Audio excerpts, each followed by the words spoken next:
Hi, Super Globetrotters. I have a new episode of The Old 52, and this week I'm going to share the spotlight for a defunct series first issue.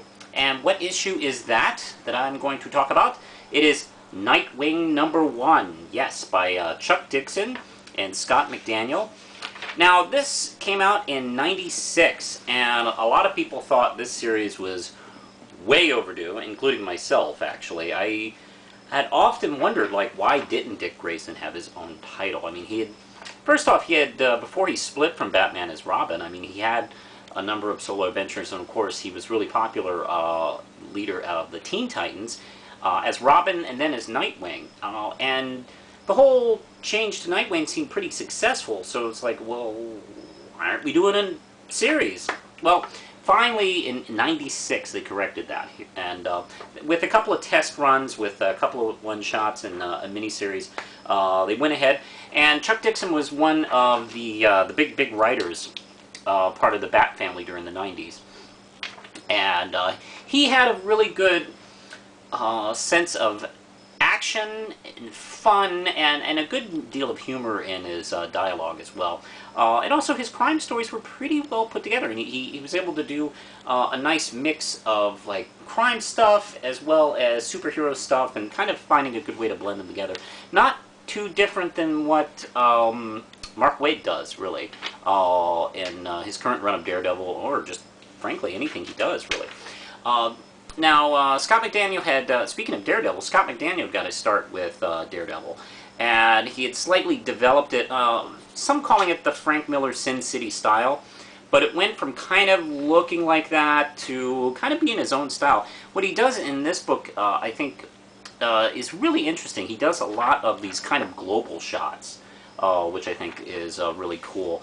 You know, they do have some standard panel layouts here. And then, you know, we go, to shots like this, I think, are really cool.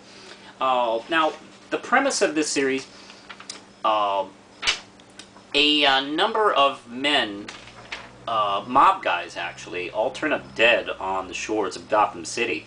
And it's determined by Batman and Nightwing that these guys were killed in a neighboring city, Bloodhaven, which is pretty much like Detroit, really. It's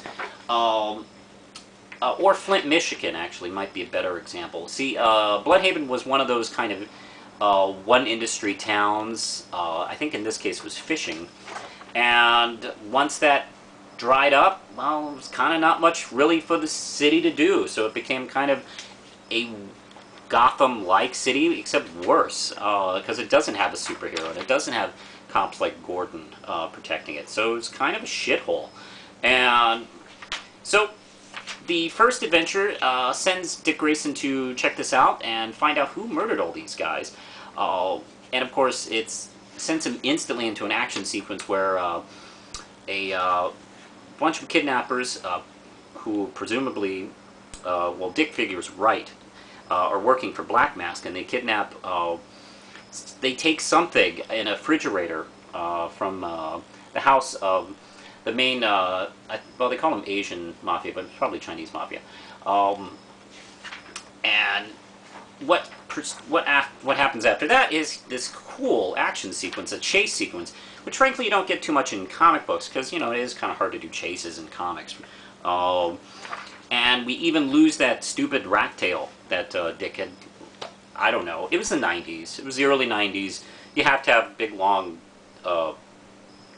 ponytails. I don't know why, but it was like really over. It was too long. I mean, look at this thing.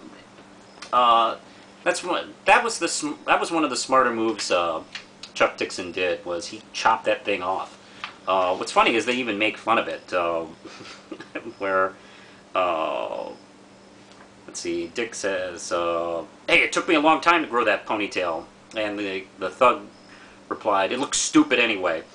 And Dick even agrees. Actually, I was getting sick of it. Ha ha ha ha ha. It was a good move. And you know what? The costume that had developed, I think Dick had this is Dick's third Nightwing costume.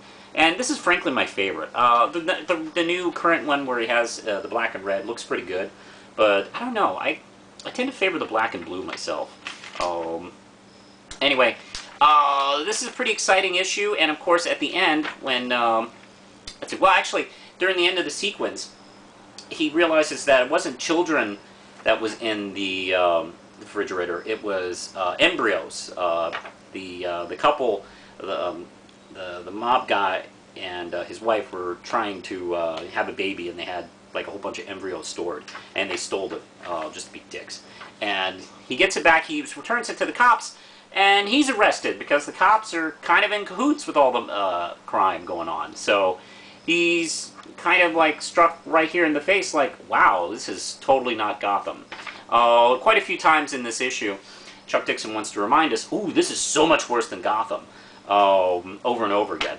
But, you know, the point is made rather well, and that this essentially builds a really strong case for Dick Grayson going out. And you know what, I really dug this series. I bought, I think personally I bought the first 50 issues of this before actually not long after Chuck Dixon left, I kind of stopped picking up the book.